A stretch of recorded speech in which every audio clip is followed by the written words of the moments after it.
There was a guy in Israel. He's driving down the road. He notices a car pulled over on the side of the road. And this guy, this Yid, religious Jew, into chesed, helping, kindness, he pulls over to help. He says, what's the problem? Secular Israeli Jews there. He says to him, I ran out of gas. I just ran out of it. My car broke down. He's like, oh, no problem. There's a gas station a little bit further up. I'll go get some gas. I'll bring it back. We'll fill it up. He's like, yeah, you can help me. I've been waiting for hours. No one's stopping. Thank you. And he goes, and this Jew fills up one of these little jugs, and he comes back. When he comes back, he's filling up his car. And he notices a little sticker in the car. The sticker says the words, Dros Kol Dos, which means in Hebrew, run over every religious person. You can imagine, there's a religious person, he's looking like me, comes over, and when he comes with the gas, and he's filling it up, and he sees a sign, Dos Kol Dos, trample every Jewish person. And he looks over, and he's like, okay.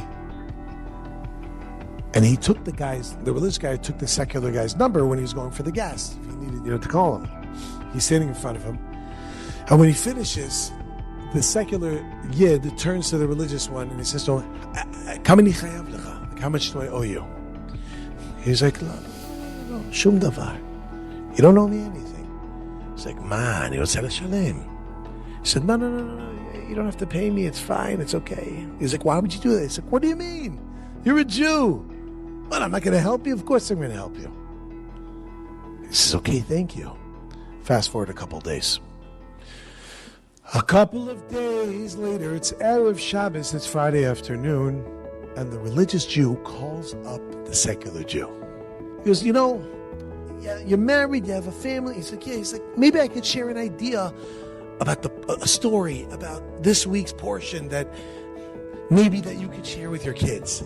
The guy feels very uncomfortable, but he also has a karat tov, right? He says, sure. He tells him a story. And that's it. He says, Shabbat Shalom, Shabbat Shalom. Remember, this guy's a sticker. Run over all religious people with your car. You understand? And now a religious guy's calling him on the phone. Fast forward a week later, he calls up again. He goes, hey, it's me. You remember? He's like, yeah, I remember. Maybe I could share with you a story. What do you say? He's like, okay. And he tells him a story. And the next week he does it again. And the next week he does it again. And every Friday he calls him. And now he's expecting the call. And he's waiting to hear about the portion of the week and a story to tell his kids. And he's okay. After a little bit of time of this going on, he calls him on Friday and he says, religious Jew, I have a question. He says, yeah, what's your question? What do you do on Shabbat? He goes, what do you mean? He goes, isn't it boring? Like, you don't have your phone, you don't have your car, you don't do anything. He goes, boring? Not at all, it's amazing. He's like, yeah. He goes, you know what? Maybe you want to come. Why don't you come for Shabbat? He goes, I'll ask my wife. Fast forward a little bit of time, he calls back and he says, you know what? We'd love to come. He says, okay. So let me get back to which week to come. So he calls up his rabbi and he says, when should I have this guy to come? He wants to come. It was coming up to Rosh Hashanah. He's like, should I have him Rosh Hashanah? He's like, don't have him Rosh Hashanah. It's going to be too much. And it was a year when Shabbos was on Rosh Hashanah. It was always working out that Shabbos was every holiday. It just wasn't, it was crazy. So finally, the rabbi says to him, you know what? Have him the Shabbos of Simchas Torah. So he says, but I go to my father on Simchas Torah. We go to my father. The siblings, we rotate. And he says to him, invite your father over to you all. I'll call your father. Well, he knew his father. I'll call him and tell him to go to you also to be a nice family event. He says, okay. So he tells him the date, when to come. And that Shabbos, Simchas Torah, he goes to his house and his father goes also, and they have a beautiful time. Until the morning when they start hearing sirens. This man lived in a place called Bnei Brak. Where did the secular Jew live? In a little town called Be'eri. Where did the man's father live?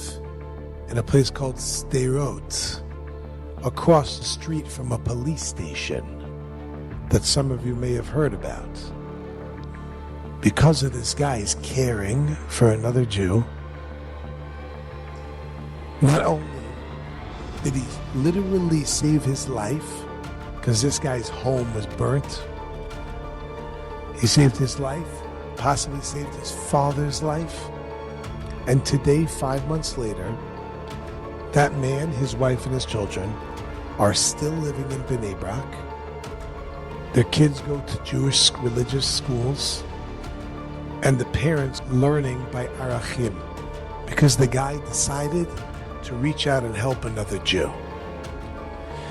Even a person who would be termed as an Esav, anti, dos kol dos, kal v'chomer, how much more so a person who's not anti? But even anti is an anti. All he had to do was to legalot, to reveal, understanding who the person was. What an opportunity that every one of us has